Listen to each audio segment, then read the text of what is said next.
जी उत्तर प्रदेश उत्तराखंड कृषि कॉन्क्लेव में आप सभी का स्वागत है। आपके साथ मैं हूं शिल्पा रावत और लखनऊ की इस धरती पर हम मौजूद हैं। तो आप सभी सबसे पहले तो मुस्कुराइए और इस मंच से मुस्कुराते मुस्कुराते कई सवाल होंगे जो कि कृषि विभाग से हम करेंगे। क्योंकि कृषि की जब हम बात कर रहे हैं तो आर्थिकी में सबसे बड़ा रोल कृषि का है और उस किसान के लिए, और साथ ही साथ हमने लगातार देखा किस तरीके से किसान दिन रात मेहनत करता है और सबसे अहम रोल जो है, क्योंकि कृषि प्रधान देश हमारा है, किसान का है। और ऐसे में उस किसान को मजबूत बनाने के लिए और कृषि को मजबूत बनाने के लिए, अग्रणी बनाने के लिए तमाम जो योजनाएं सरकार की तरफ से लाई जा रही हैं वो किस तरीके से इंप्लीमेंट हो रही हैं। तमाम खास मेहमान यहाँ पर होंगे और जनता के जनप्रतिनिधि जो है वो यहाँ पर होंगे, क्योंकि जिम्मेदारियां उनके कंधों पर है तो जाहिर है सवालात भी उनसे बनते हैं यहाँ पर। और इसीलिए यहाँ पर खास मेहमान, खास पैनल हमारे साथ होंगे और तमाम सवाल जो है वो यहीं से इसी मन से दागे जाएंगे जो कि आपके मनों में भी कौंध रहे होंगे। और हर एक चीज को हम बेहद बारीकी से जानने की कोशिश करेंगे,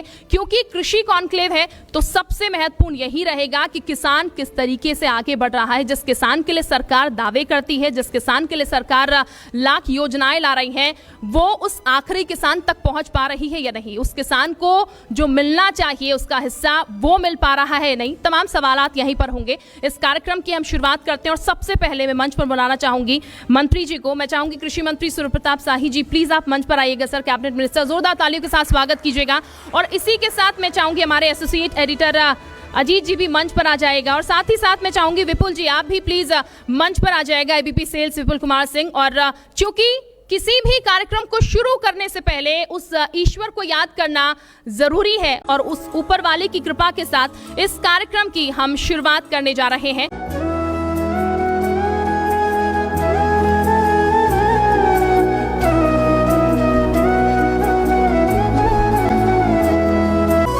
तो मैं चाहूंगी अब मंत्री जी का स्वागत यहाँ पर बुके देकर किया जाए। इस वक्त बुके देकर सबसे पहले उनका स्वागत यहाँ पर, क्योंकि कई अहम जिम्मेदारियां पहले भी संभाल चुके हैं और इस वक्त भी एक बड़ा विभाग संभाल रहे हैं, कृषि डिपार्टमेंट संभाल रहे हैं, तो महत्वपूर्ण जिम्मेदारी उनके ऊपर है। ये तमाम वो खास लोग हैं जिनकी वजह से हमारा ये कार्यक्रम और बेहतर तरीके से सफल हो पाता है, जिनका सहयोग बहुत महत्वपूर्ण है हमारे लिए। Mister Rajesh Sachdeva please sir मंच पर आएगा, director MD Biocoals group of companies के और पर्यावरण रक्षक के नाम से भी ये जाने जाते हैं। मैं चाहूँगी मोमेंटो देकर सर का भी स्वागत किया जाए। ये वो खास लोग हैं जिनकी वजह से हमारा ये कार्यक्रम जो है वो बेहतर बन पाता है। और अब मैं चाहूँगी कि यहाँ पर चूँकि सर ने कीमती समय हमें दिया है तो मोमेंटो देकर सर को भी सम्मानित किया जाए। जोरदार तालियां एक बार प्लीज़, क्योंकि हम जानते हैं कितना कीमती वक्त है और इस कीमती वक्त के बीच में से समय निकालना बहुत ही मुश्किल होता है, लेकिन ये समय दिया, बहुत शुक्रिया सर आपका। मैं मंच पर इस वक्त मिस्टर राजेश सचदेवा जी को आमंत्रित करना चाहूंगी। मिस्टर राजेश सचदेवा डायरेक्टर हैं MD बायोकोल्स के ग्रुप ऑफ कंपनीज के, पर्यावरण रक्षक के नाम से भी जाने जाते हैं। प्लीज सर मंच पर आइएगा। और इसके साथ ही मैं अपने सहयोगी कुंदल को मंच पर बुला चुकी हूँ और इस पैनल की हम शुरुआत करेंगे। Kundal, over to you. शुक्रिया शिल्पा। तो हमारे साथ दो मेहमान मंच पर मौजूद हैं, तो इनकी कंपनी और ये किस तरीके से काम करते हैं और कृषि के क्षेत्र में किस तरीके से ये किसानों को और किसानी को आगे बढ़ाने का काम करते हैं, इस पर बातचीत कर लेते हैं। राजेश सचदेवा जी, बहुत बहुत स्वागत है आपका। आपकी जो कंपनी है सर, ये किस तरीके से काम करती है और क्या करती है, हमारे दर्शकों को बता दीजिए। हमारी कंपनी पिछले 24 सालों से बायो फर्टिलाइज़र, ऑर्गेनिक फर्टिलाइज़र में काम कर रही है और किसानों की माली दशा कैसे सुधारी जाए, ज़मीन की उपजाऊ शक्ति को कैसा बढ़ाया जाए, उसके ऊपर हमारी कंपनी काम करती है। आपको पर्यावरण मित्र भी कहा जाता है, क्यों है ये, इसके पीछे की वजह क्या है? आजकल आप देख रहे हैं कि जैसे जैसे हमारे यहाँ धान की फसल कटती है, बहुत एक शोर होता है कि जो धुआं है पराली के कटने के बाद, जो किसान पराली को जलाते हैं, वो ज़्यादातर हरियाणा, पंजाब, उत्तर प्रदेश को उसका जिम्मेदार ठहराया जाता है जी। इसके ऊपर हम लोगों ने काम किया। हमारी टीम ने IRI के साइंटिस्ट पूसा के साथ मिलके हम लोगों ने रिसर्च किया और आज से लगभग 3-4 साल पहले हम लोगों ने एक डीकम्पोजर ऐसा निकाला जो फसल अवशेष को गलाकर उसकी खाद बना देता है। फसल अवशेष चाहे हमारी पराली हो, चाहे किसी भी फसल का हो, केले की जो फसल खासकर यूपी में होती है, इसका बहुत बड़ा हिस्सा शहर में गंदगी भी फैलाता है, एक्सीडेंट का कारण भी बनता है, उसको डीकम्पोज करना बहुत मुश्किल है। फसल अवशेष कोई हो, हमारा जो डीकम्पोजर है उसको 40 से 50 दिन के अंदर अच्छे तरीके से गलाकर एक खाद बना देता है। तो इसलिए हमने बहुत बड़ी भूमिका निभाई है। ये आपकी बात बिल्कुल सच है कि हमारी कंपनी को पर्यावरण रक्षक भी कहा जाता है। हम लोगों ने पिछले काफ़ी सालों से, जैसे मैंने आपको बताया, हम लोग इस पे काम कर रहे हैं।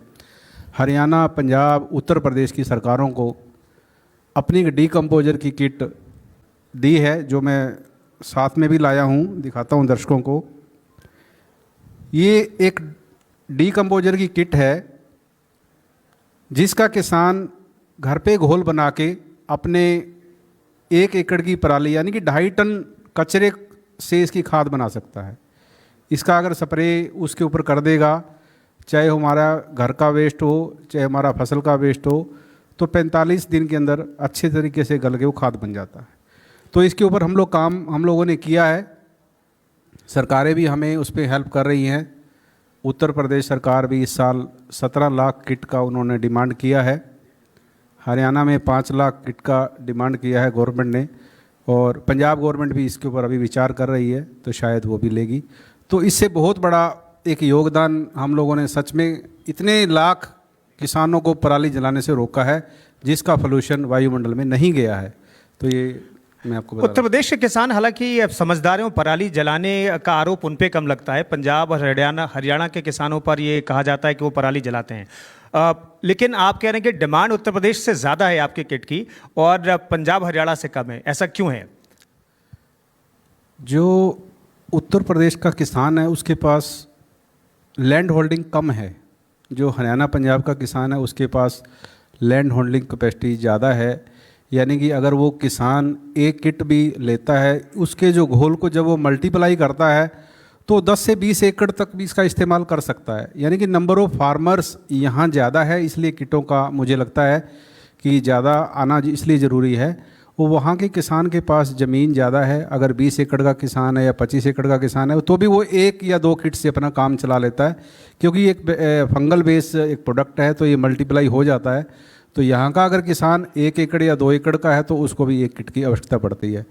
तो इसलिए बाकी कुछ फंड मैनेजमेंट का भी रहेगा। उत्तर प्रदेश का जो है क्षेत्रफल भी ज़्यादा है, इस जरिए से भी कुछ कहा जा सकता है कि ये यहाँ डिमांड ज़्यादा रहती है। सचदेवा जी, आप ये जो किट दिखा रहे हैं ये चमत्कारी है, और ख़ास तौर पर देखिए अब तो अक्टूबर नवंबर का महीना आने वाला है, जब दिल्ली एनसीआर का जो ख़ास तौर पर इलाका है वहाँ पर गैस चैम्बर बन जाता है, और आपका ये आपकी जो किट है ये चमत्कारी है। कितने सालों से सर आप ये काम करें, और ये किट सभी किसानों के हाथों तक क्यों नहीं पहुँचे अभी तक?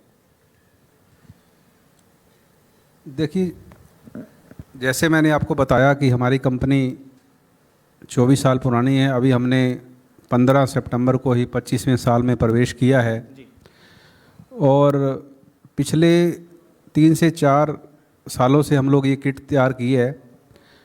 तो इस किट में किसान को घर पे घोल बनाना पड़ता है, फिर उसका स्प्रे करना पड़ता है।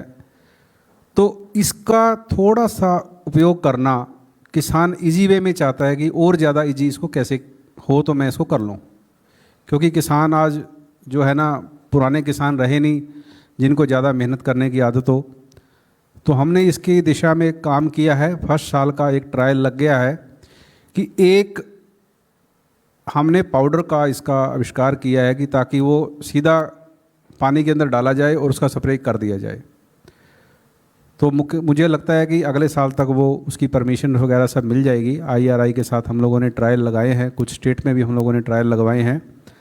आधा किलो पाउडर का जो डिब्बा है वो 200 लीटर पानी के ड्रम के अंदर डाल के अगर पराली के ऊपर सीधा स्प्रे कर दिया जाएगा तो मुख्यतः किसान उसको ज़्यादा प्रयोग करने लग जाएंगे।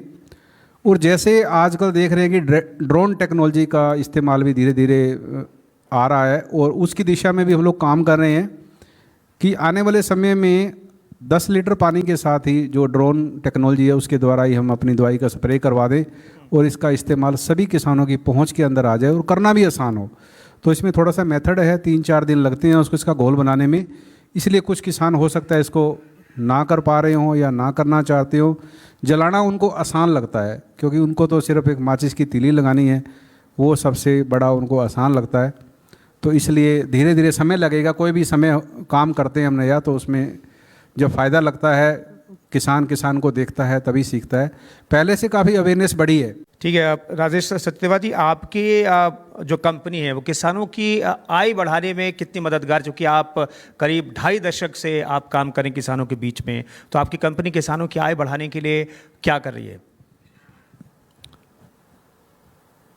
किसान अभी तक केमिकल फर्टिलाइज़र का ही इस्तेमाल करता है, रासायनिक पेस्टिसाइड का इस्तेमाल करता है। हम लोग उसका अल्टरनेट उसको देते हैं कि उसको रासायनिक खादें कम करना है और अपने ऑर्गेनिक खादों का इस्तेमाल ज़्यादा करना है। और इसके साथ साथ अभी हम क्या कर रहे हैं कि किसानों को पराली से खाद बनाना सिखा रहे हैं, या हम खुद भी हमने प्रोजेक्ट लगा रहे हैं। हम हर स्टेट गवर्नमेंट को हम लोगों ने अप्रोच किया है, भले वो हरियाणा की सरकार हो, उत्तर प्रदेश की सरकार हो। अभी जो माननीय कृषि मंत्री जी थे अभी आए थे प्रोग्राम के अंदर, उनको भी हमने अपना एक पत्र सौंपा है आज। तो जिनको हमने एक प्रपोजल दिया है कि हम एक गांव के अंदर एक ऐसा प्रोजेक्ट, मॉडल प्रोजेक्ट लगाना चाहते हैं जिससे किसानों को फर्टिलाइज़र बिल्कुल भी यूज नहीं करना पड़ेगा।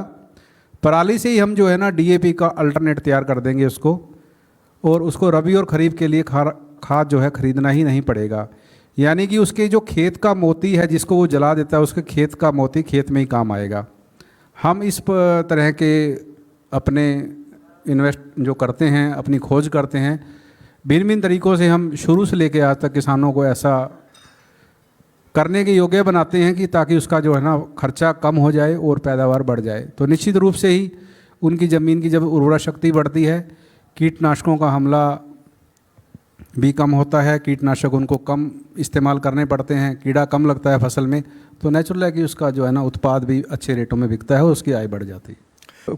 कृषि जो है वो फ़ायदे का सौदा कैसे बने, इस पर हम चर्चा करें कृषि कॉन्क्लेव में। बहुत बहुत धन्यवाद आप दोनों का, अभिनव जी आपका भी, और हमारे साथ राजेश सचदेवा जी जुड़े थे, बहुत बहुत शुक्रिया आपका सर, धन्यवाद। बहुत शुक्रिया राजेश जी और अभिनव जी, आप दोनों का ही अपना समय देने के लिए बहुत ही शुक्रिया। उत्तर प्रदेश उत्तराखंड कृषि कॉन्क्लेव में आप सभी शामिल हुए, बहुत शुक्रिया आप सभी का अपना कीमती समय यहाँ पर देने के लिए।